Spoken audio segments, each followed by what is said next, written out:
ஆண்டவர் நம்மோடு கூட இருக்கிறார். அதனால பயப்படாதீங்க, பயப்படாதீங்க. தானியேலை பாருங்க, சிங்க கேபில போட்டாங்கல்ல, சிங்க கேபில போட்ட உடனே தானியேல் பயந்துட்டாரோ? பயப்படல. அதுக்கு மாற என்ன பண்ணா தெரியுமா? சிங்க கேபில ஜெபம் பண்ணினார். உபத்திரவங்கள் வரும்போது, சோதனைகள் வரும்போது, பாடுகள் வரும்போது நம்மள என்ன பண்ணுவோம்? சோர்ந்து போய் ஒரு இடத்துல உட்காந்துருவோம். ஐயோ எனக்கு இந்த கஷ்டம் வந்துடுச்சு, எனக்கு இந்த பாடு வந்துடுச்சு, இந்த நெருக்கம் வந்துடுச்சு, என்ன பண்றது? இதே புலம்பிட்டு தான் இருப்போம், இதே நினைச்சுதான் சொல்லிட்டு இருப்போம். அந்த நேரத்தில் நமக்கெல்லாம் மைண்டு போகாது. ஆண்டவருடைய சமூகத்தில் ஜெபம் பண்ண விடுதலை கிடைக்கும். ஆண்டவருடைய சமூகத்தில் காத்திருந்தா ஜெபம் பண்ணினா ஆண்டவர் காரியங்களை மாறுதலாய் மாற்றுவார் என்கிற எண்ணம் ஒரு சில நேரங்களில் பிசாசு அதை கட்டி வச்சிருவான். ஜெபத்துக்கு முக்கியத்துவம் கொடுக்க மாட்டான் பாருங்க. மணிக்கணக்கா பேச வைப்பான், மணிக்கணக்கா யூடியூப், வாட்ஸ்அப், பேஸ்புக், இன்ஸ்டாகிராம் அங்கெல்லாம் போன்னு சொல்லுவான்.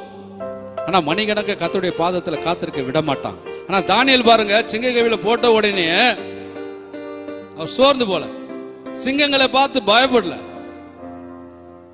தேவனை நோக்கி ஜெபம் பண்ணாரு. தேவனை நோக்கி ஜெபம் பண்ணி கொண்டு இருந்தாரு. தானியேல் ஒரு ஜெப வீரன், தானியேல் ஒரு ஜெபிக்கிற மனுஷன், தவறாம ஜெபிக்கிற மனுஷன். பல தடைகள், பல சட்டங்கள், அரசாங்கமே சட்டம் போட்டு இருந்தது. என்னது? ராஜாவை தவிர, ராஜாவை தவிர வேற யாரையும் வணங்கக்கூடாது, ஆராதிக்க கூடாது. இந்த சட்டத்தெல்லாம் அவர் மீறி கடவுளை ஆராதித்த ஒரு ஆராதனை வீரன், ஜெபித்த ஒரு ஜெப வீரன். சிங்க கேபில போட்ட போது, ஜெபித்த போது கர்த்தர் சிங்கங்களின் வாய்களை கட்டினார். இன்னைக்கு உங்களுடைய வாழ்க்கையில சிங்கத்தை போல எந்தெந்த காரியங்கள் இருக்கிறது? சிங்கத்தை போலவே கர்ஜிக்கிற சிங்கத்தை போல வேதவசனம் சொல்லுவது, உங்களுக்கு எதிராக பிசாசானவன் யார விழுங்கலாமோ, யாரை தள்ளலாமோ, யாரை முழுங்கலாமோ என்று சொல்லி வகை தேடி சுற்றி திரிகிறான். எப்படி? கர்ஜிக்கிற சிங்கத்தை போல அவன் கர்ஜிப்பான், ஆனா விழுங்க முடியாது. ஏன் தெரியுமா? நீ நான் ஆண்டோடைய பிள்ளைங்க, நீ நான் ஆண்டோடைய சமூகத்துல ஜெபிக்கிற பிள்ளைங்க.